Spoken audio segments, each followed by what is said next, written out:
Filipenses 2, 5 a 8. Se você notar, é o mesmo texto que foi pregado domingo passado, por pastor Tiago. Só que ele começou no versículo 1. Eu começo do 5 e termino no 8. Filipenses, que é a carta da alegria, capítulo 2, 5, diz: Tende em vós o mesmo sentimento que houve também em Cristo Jesus, pois ele, subsistindo em forma de Deus, não julgou como usurpação o ser igual a Deus. Antes a si mesmo se esvaziou, assumindo a forma de servo, tornando-se em semelhança de homens e reconhecido em figura humana. A si mesmo se humilhou, tornando-se obediente até a morte e morte de cruz. Até aí. Pode assentar-se. Talvez você tenha ouvido já falar de um escritor americano chamado Mark Twain. Ele escreveu e é conhecido por duas de suas obras, Huckleberry Finn e Tom Sawyer, As Aventuras daqueles Dois Meninos. Mas ele escreveu também, além de outras obras, uma outra bem conhecida chamada O Príncipe e o Mendigo. Ele é um escritor lá do século XIX. E essa história do príncipe e o mendigo foi para o cinema, para as telas de Hollywood, 3 vezes. A primeira vez foi lá em 1937, 3 anos antes de filmarem O Mágico de Oz, em preto e branco. É aquela versão que eu gosto mais das 3 que foram feitas. É uma história que conta o caso de um jovem príncipe que era cercado de luxo, um adolescentezinho. Ele tinha toda a honra, todo o luxo naquele palácio do seu pai, e tudo ao redor dele confirmava sua identidade, sua posição, sua importância, e tão pequeno já com tanta autoridade com todos os serviçais do palácio.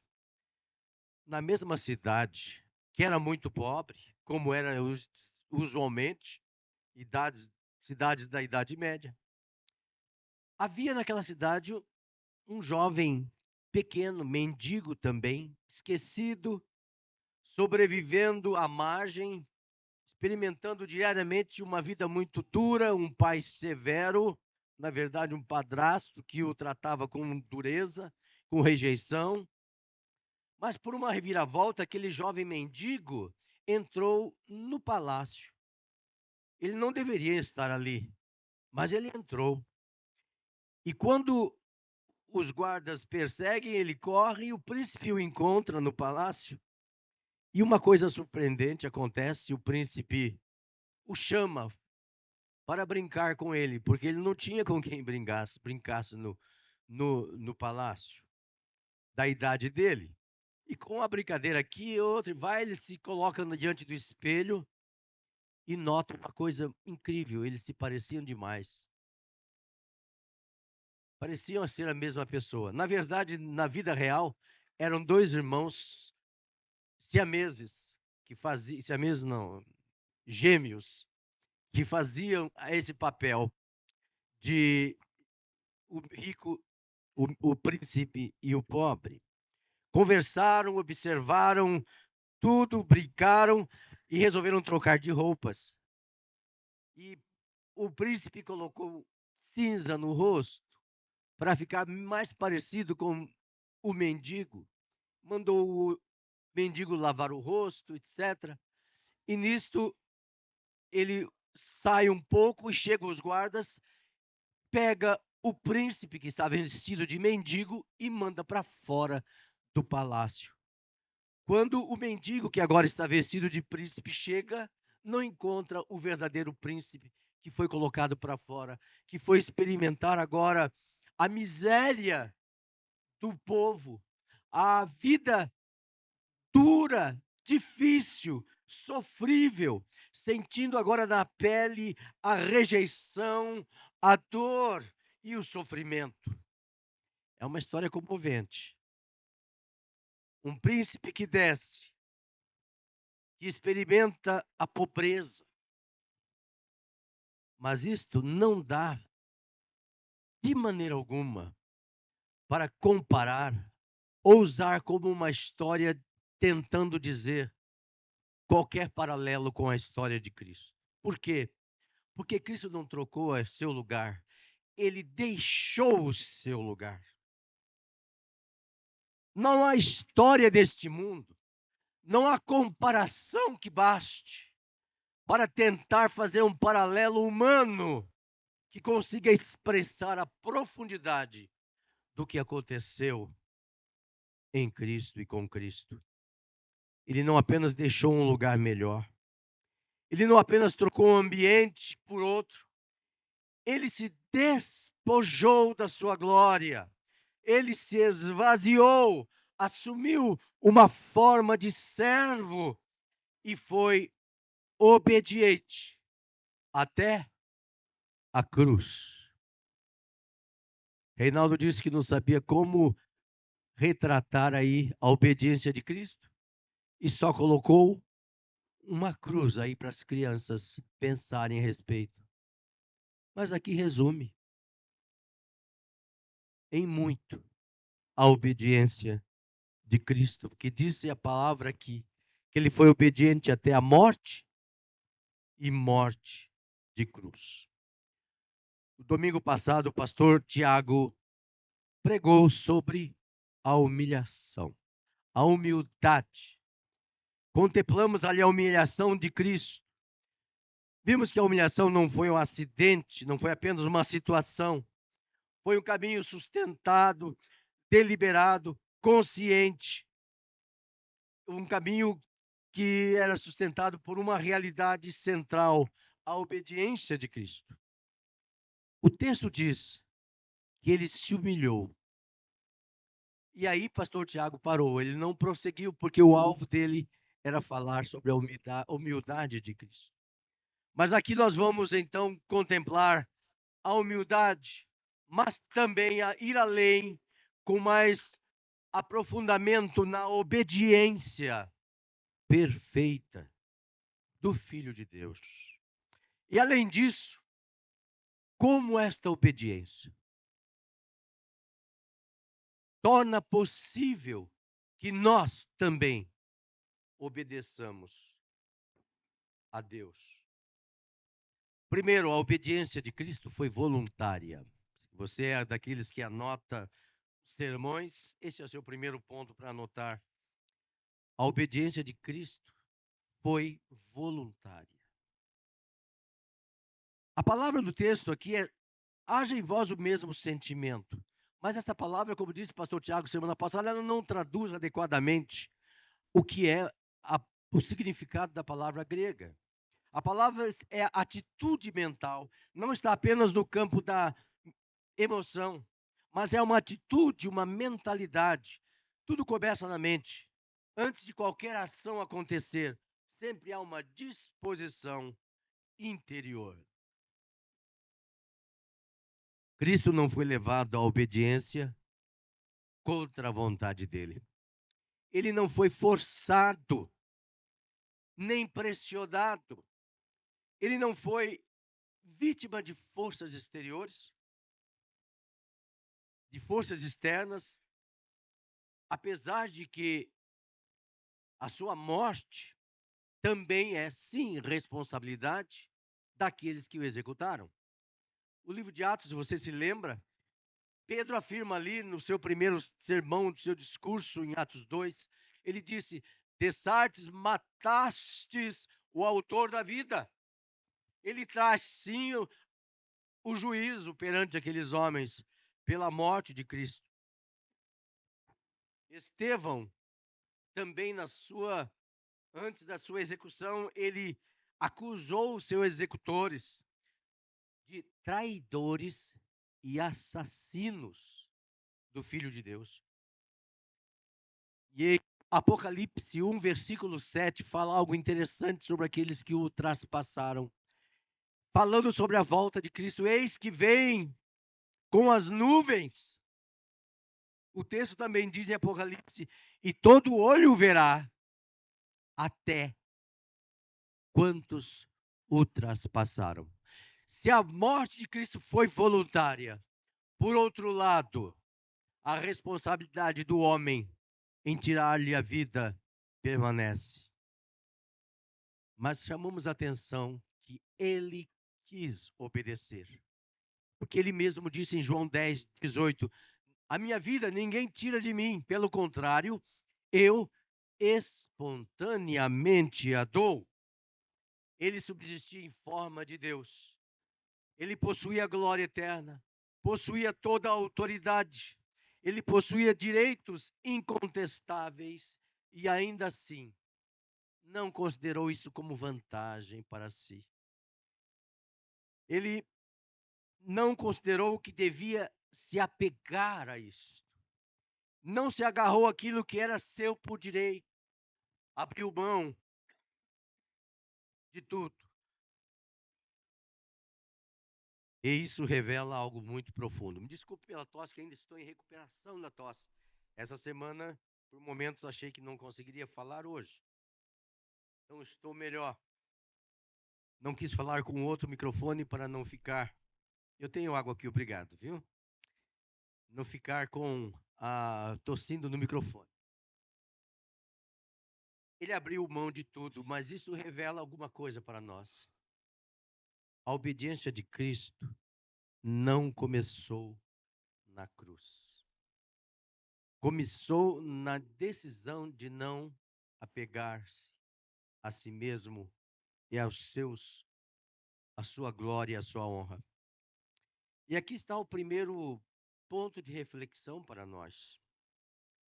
Nós não resistirmos obedecer, porque isso é difícil.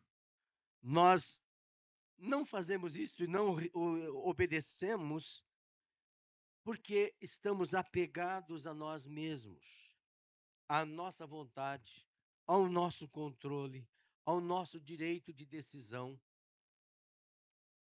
ao nosso direito de decidir. Cristo, sendo Deus, abre mão da sua vontade. E nós, sendo pó, não queremos abrir mão do pó que nós somos. Mas surge uma pergunta. Se nós somos tão pecadores, pense nisso, temos condições de obedecer a um Deus santo? Essa pergunta nos leva ao segundo ponto. A obediência de Cristo reverte a desobediência de Adão. Esse é um ponto muito significativo sobre a obediência de Cristo. Nós lemos no versículo 7 que Cristo se esvaziou, assumindo a forma de servo, tornando-se em semelhança de homens. Diante de nós estão dois jardins. Um primeiro jardim inicial, em Gênesis 3. Naquele jardim, o homem escolheu a si mesmo. Adão não foi enganado, no sentido de ignorar a ordem de Deus. Ali nasce a raiz da desobediência humana, por escolha. O primeiro jardim tipifica a desobediência. Agora, o segundo jardim. O segundo jardim está em Lucas 22:42. Que jardim é esse? Chama-se Getsemane, o jardim da agonia. Ali Cristo ora de joelhos, ele diz: Pai, se queres, passa de mim esse cálice. Contudo, não seja feita a minha vontade, mas a tua. Nesse momento, um anjo vem confortá-lo. Porque Cristo, estando em agonia intensa, tem o seu suor transformado em gotas de sangue. Eu me lembro que uma certa ocasião li um artigo científico dizendo que há um estágio que pode haver, porque o homem nunca experimentou, nenhum homem chegou a experimentar tal agonia, em que o corpo processasse este suor de sangue, de água misturado com sangue. Tal foi o sofrimento e a agonia de Cristo, porque não era pouco sangue, eram gotas que caíram sobre a terra, diz o texto. Então nós temos o primeiro Adão que disse: primeiro eu. Mas nós temos Cristo que diz: o Pai primeiro. Adão desobedeceu em um jardim de abundância. Cristo obedeceu em um jardim de angústia. E aqui está um ponto central do Evangelho, irmãos. Do primeiro Adão, nós herdamos a desobediência. Mas do segundo Adão, que é Cristo, recebemos da sua justiça e da sua obediência. Não apenas para que nós fiquemos agora inspirados. Cristo não veio apenas para mostrar o caminho. Ele veio para nos dar vida. Ele nos veio para dar a sua graça. A obediência dele não é apenas um exemplo. Ela é fundamento. Ela é fonte que deriva a nossa obediência. Ela é poder para obedecer. Terceiro ponto, a obediência de Cristo atinge o seu ápice. Aonde? Na cruz do Calvário. Exatamente aqui. Aqui está o seu ápice acontecendo. Foi obediente até a morte e morte de cruz. E aqui não há, irmãos, por que suavizar. Aqui está o ponto mais duro da realidade. A cruz não é apenas sofrimento. A cruz é obediência levada ao extremo absoluto. Cristo não recuou quando foi ameaçado de morte, tanto pelos fariseus quanto pelos religiosos da época. E ele não negociou quando a pressão aumentava. Ele não pediu para pararem quando ele começou a sofrer a dor. Da sua boca nunca se ouviu gritos de pavor ao pregar dos cravos na cruz. Se você já viu um cordeiro ser sacrificado, eu vi uma vez. E é como Isaías disse, no capítulo 53, versículo 7.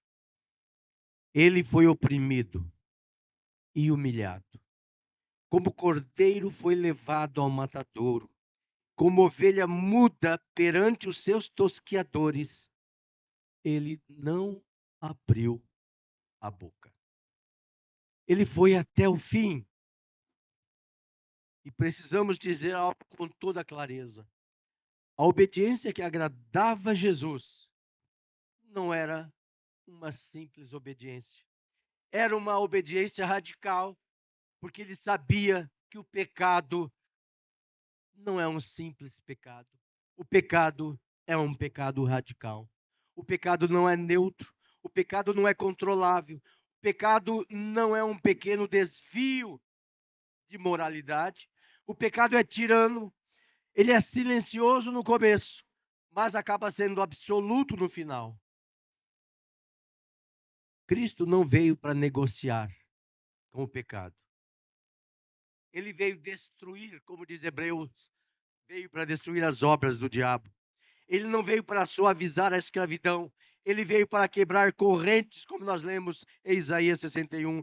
Ele não veio para melhorar a nossa carne.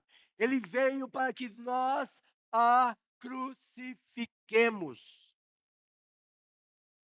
Ele nunca disse para nenhum dos seus seguidores: olha, você está indo bem, mas tenta melhorar mais um pouquinho, que ainda não está lá, sabe? Ele não disse isso para o jovem rico.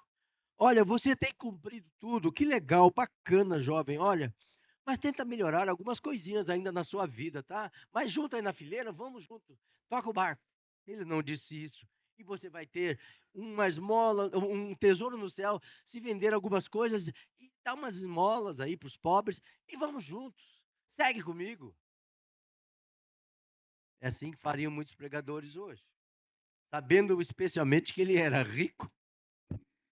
Não, ele disse: vai, vende tudo que tens, dá-os aos pobres e terás um tesouro no céu. porque ele estava tratando a idolatria do coração daquele jovem. E o chamado vem logo em seguida: vem, segue-me. Indicava a renúncia de si mesmo para ser seu discípulo. Agora, o que eu acho interessante nessa história do jovem rico é que, se você olhar no começo, nesse texto, lá em Lucas 9, 23, antes de Jesus falar com ele, quando o jovem o interroga, Jesus fala, antes de falar, vai e vende, ele fita os olhos naquele jovem. E diz o texto que Jesus o amou. Antes de uma radicalização tão grande como o pecado, ele demonstra a sua compaixão e o seu amor.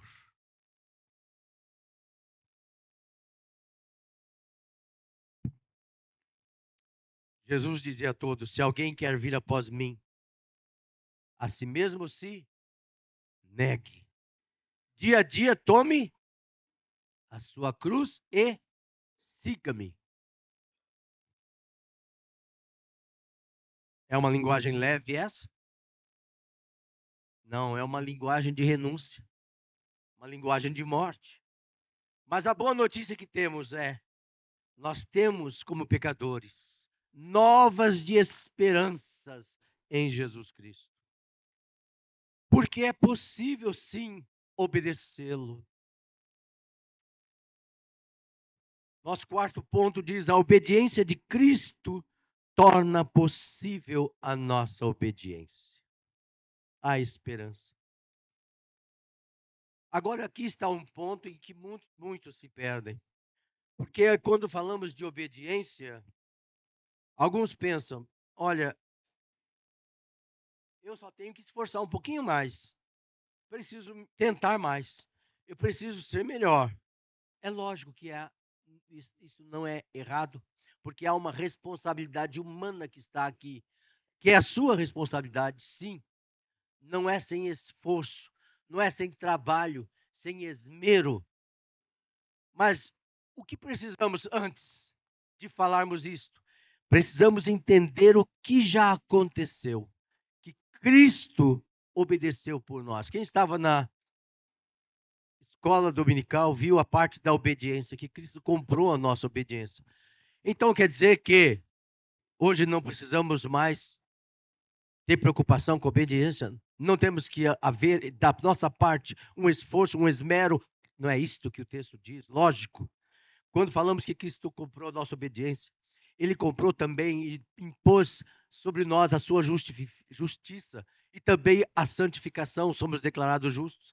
Mas a parte do Espírito em santificar-nos, em trabalhar o nosso coração nesta obediência a Jesus Cristo, porque agora estamos unidos a Ele, e assim nós podemos receber dele não apenas o perdão, mas recebemos através do Espírito Santo forças para viver uma vida de obediência a Cristo. A obediência dele começa a operar em você no momento em que você se une a ele, através do convencimento do Espírito. Você então não obedece para ser aceito por ele. Você obedece porque na obediência dele você já foi aceito. E entende que a obediência não é fruto do medo da punição. É isso que o mundo e os ateus falam, sabe, quando criticam a questão da obediência, de um Deus que exige submissão, achando que nós obedecemos a Cristo apenas porque temos medo de sermos punidos. Então isso é uma maneira de coagir a mente para dominar a mente do servo. Não entende o que Cristo fez. Esta obediência que você presta a Jesus Cristo é apenas fruto do amor por aquilo que ele já fez por você. Obediência cristã não é resultado de medo, mas é resultado de gratidão e de amor por aquilo que Cristo fez. Mas há uma tensão aqui, irmãos, porque muitos querem os benefícios sem a rendição. Querem paz sem renunciar a nada. Querem direção sem disciplina. Querem vitória sem a cruz. Querem Cristo como Salvador, mas não como Senhor. Quando a Fiel publicou o livro O Evangelho segundo Jesus, de John MacArthur, o livro falava exatamente isto, que não é possível que Cristo seja Salvador sem ser Senhor absoluto da vida. Porque, principalmente lá nos anos 80, esse assunto veio com muita força. Cristo pode ser o Salvador, mas não necessariamente e não impossivelmente não ser o Senhor da vida da pessoa. Quando o senhor Ricardo publicou este livro, O Evangelho segundo Jesus, que ainda vende muito na Fiel, não vende, Wanda? Eu acho que vende muito esse livro ainda. O senhor Ricardo perdeu sustento de vários que patrocinavam, que o sustentavam aqui na sua missão no Brasil. Ser Salvador e não ser Senhor é impossível, porque Cristo não se divide. Na minha juventude havia um hino que eu ouvia cantar em inglês que falava: se Cristo não for Senhor de tudo, ele não será Senhor de nada. Por fim, quinto e último ponto, a obediência que agrada a Deus. Charles Spurgeon falou bastante sobre o assunto da obediência. Ele disse que o cristão que ama a Cristo por inteiro, obedece a Cristo por inteiro. Não escolhe mandamentos para cumprir. Ele não negocia princípios. Ele não adapta o evangelho ao seu estilo de vida. Ele se curva, ele se entrega, ele se rende. Mas essa obediência não é perfeição imediata. É submissão real. É cair e levantar. É ser confrontado e não fugir. É ser corrigido e agradecer. É ouvir a palavra e se ajustar a ela e não tentar se justificar diante das suas impossibilidades. E aqui está a raiz da questão, meus irmãos. Nós não temos problema com os mandamentos. Nós temos problema com o amor. Aquele que tem os meus mandamentos, nós cantamos, e os ama. E novamente vem a história do jovem rico. Ele tinha os mandamentos todos. Tinha. Ele não cumpria todos, disse ele. Cumpria. Mas quando foi confrontado a amar mais a Jesus do que o dinheiro, quando foi no campo do amor, aí a coisa pegou. E aí que ele sai triste, porque ele estava possuído pela idolatria do amor ao dinheiro. Quando o amor a Cristo cresce, a obediência floresce. Mas quando o amor a Cristo esfria, o coração se coloca numa posição perigosa de rebeldia que se estabelece.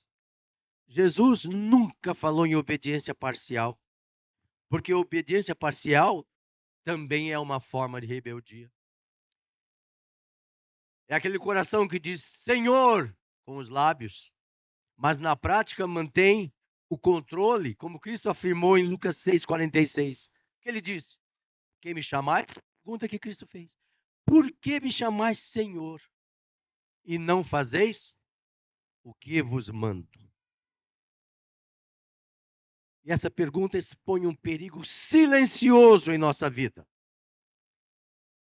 Irmãos, nós temos muitas vezes, você ouve dizer que pessoas influentes, pregadores da palavra, quantos nós temos visto ultimamente? Homens que escreveram compêndios teológicos. De repente você fica sabendo que ele teve uma queda.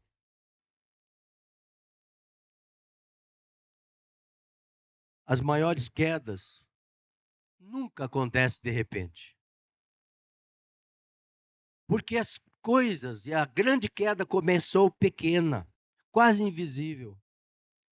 É uma oração que é ignorada hoje. É um perdão que é deixado para amanhã. Uma tentação alimentada em silêncio. Um flerte com o pecado em pequena escala. A palavra deixada para depois. Uma ira não tratada. Uma crítica, uma palavra ferina não confessada. Uma impureza tolerada por instantes e que depois se torna hábitos. E assim, pouco a pouco, o coração se esfria. E sem perceber, o andar no Espírito é transformado em andar na carne. A voz do Espírito dá lugar à voz da carne. Sabe que o inimigo não precisa destruir você e nem ninguém de uma vez só. Ele não está preocupado em chegar e dar uma rasteira única. Ele só precisa que o coração do homem e do crente ceda um pouquinho hoje, um pouquinho amanhã, mas todos os dias, cedendo um pouquinho. A obediência que agrada a Cristo vai na contramão disto. Ela se manifesta no secreto, no invisível, até nas coisas pequenas, na decisão de não pecar quando ninguém vê nem descobre. No fechar da boca quando a carne quer falar um pouco mais alto. No perdoar quando a alma quer se justificar e esconder. Até mesmo no buscar a Deus quando você não sente vontade de fazer isso. Esses atos parecem pequenos. O juntar-se para orar, marido e mulher. O chamar de um filho e de um neto para falar um pouquinho da palavra. Estar juntos. Essas coisas pequenas têm grande valor diante de Deus. Nosso inário tem um hino que é difícil de cantar.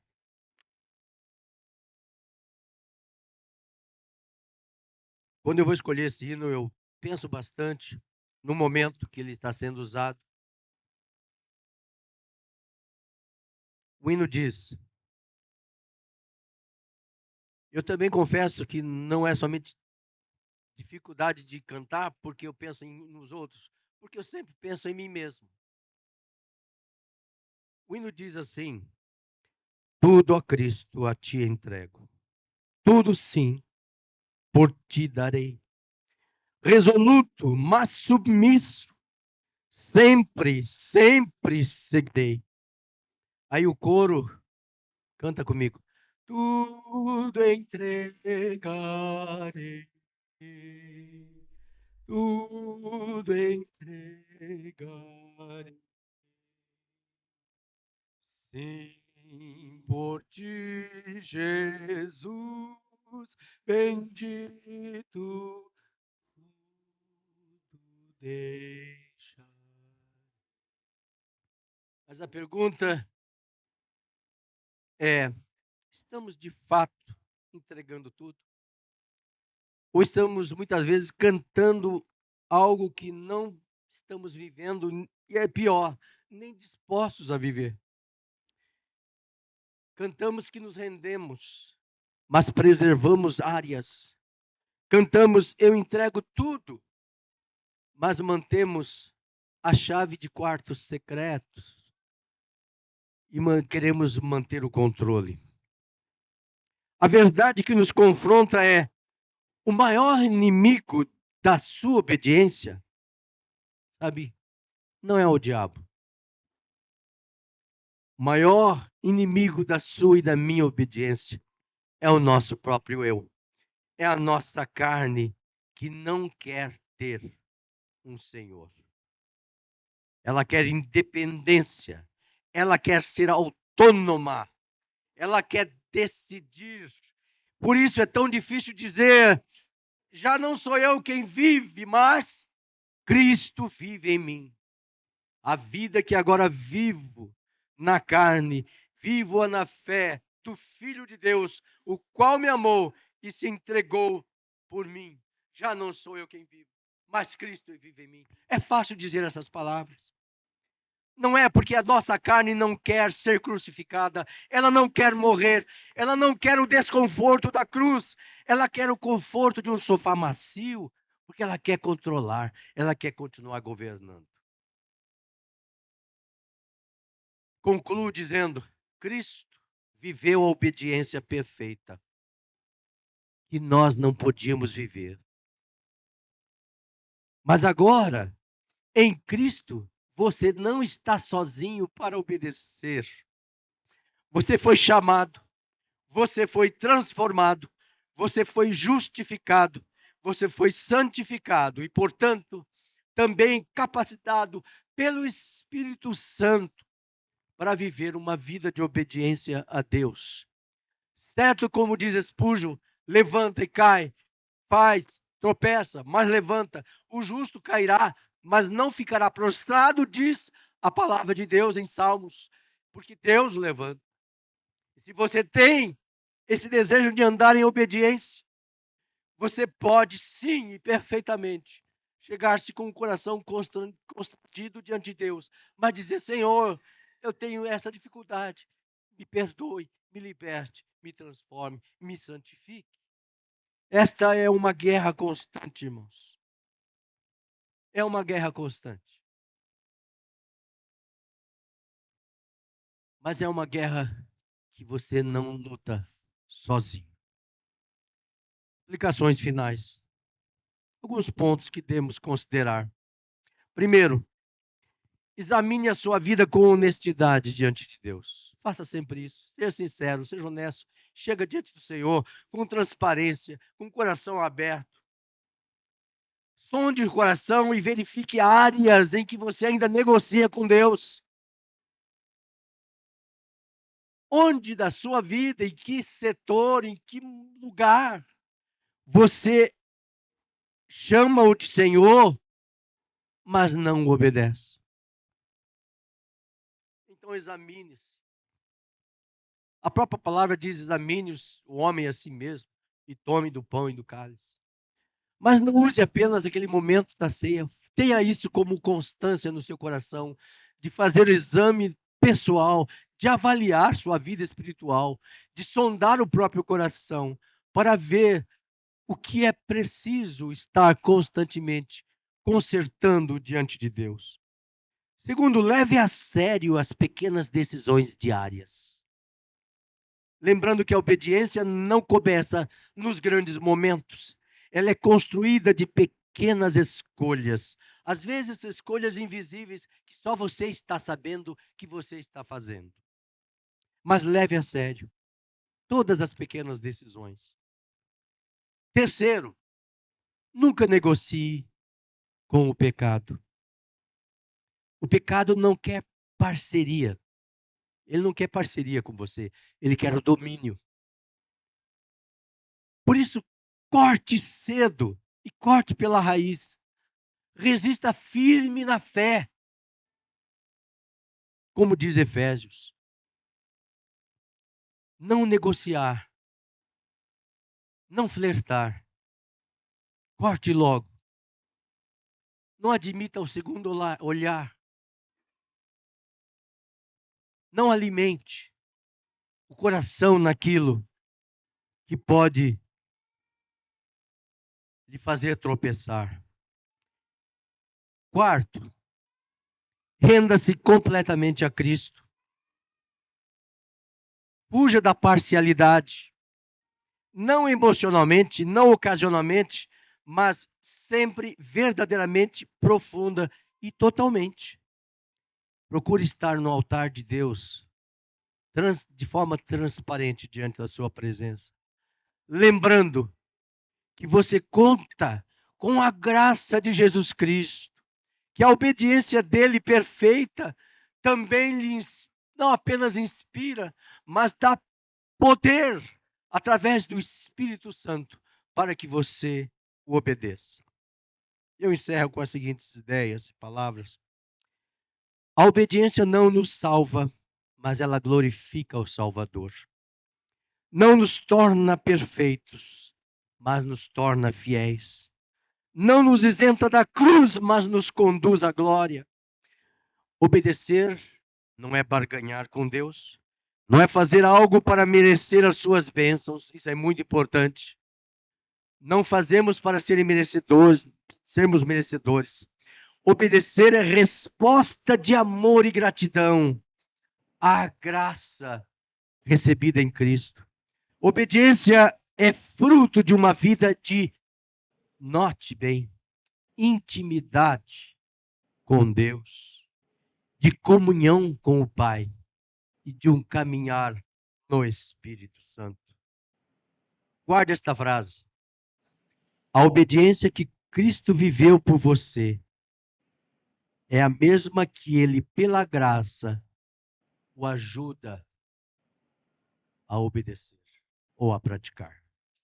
A obediência que Cristo viveu por você é a mesma que Ele, pela sua graça, o ajuda a obedecer ou a praticar.